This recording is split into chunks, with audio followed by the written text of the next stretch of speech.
السلام عليكم، معكم احمد من قناة اخبار الكورة. النهاردة هنتكلم عن موعد مباراة النادي الاهلي ونادي بيراميدز المؤجلة، وهنعرف موعد المباراة وكل صغيرة وكبيرة في المباراة وترتيب الفريقين واخبار ما قبل المباراة وانفرادات حصرية.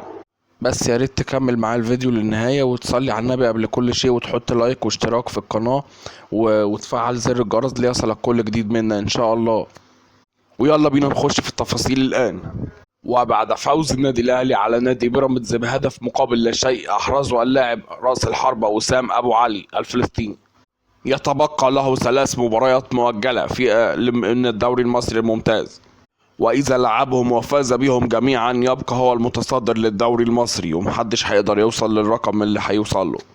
فيدخل النادي الاهلي متأملا بالفوز امام النادي المصري في استاد الجيش ببرج العرب. وستكون مباراة نارية كعادة القمة، المصري البورسعيدي والنادي الأهلي في المباراة المؤجلة من الجولة 18 من عمر الدوري المصري الممتاز. يستضيف نادي المصري يستضيف الأهلي هو كضيف. من تتوقع يفوز بهذه المباراة، صاحب الأرض النادي المصري أم الضيف النادي الأهلي؟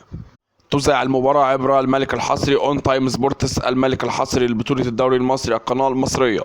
وسوف تنطلق صافرة بداية المباراة في 9 مساء بتوقيت السعودية وقطر ومصر والكويت، والمباراة سوف تلعب يوم الجمعة المقبل، ستكون في يوم 26 يوليو 2024 أو 26/7/2024.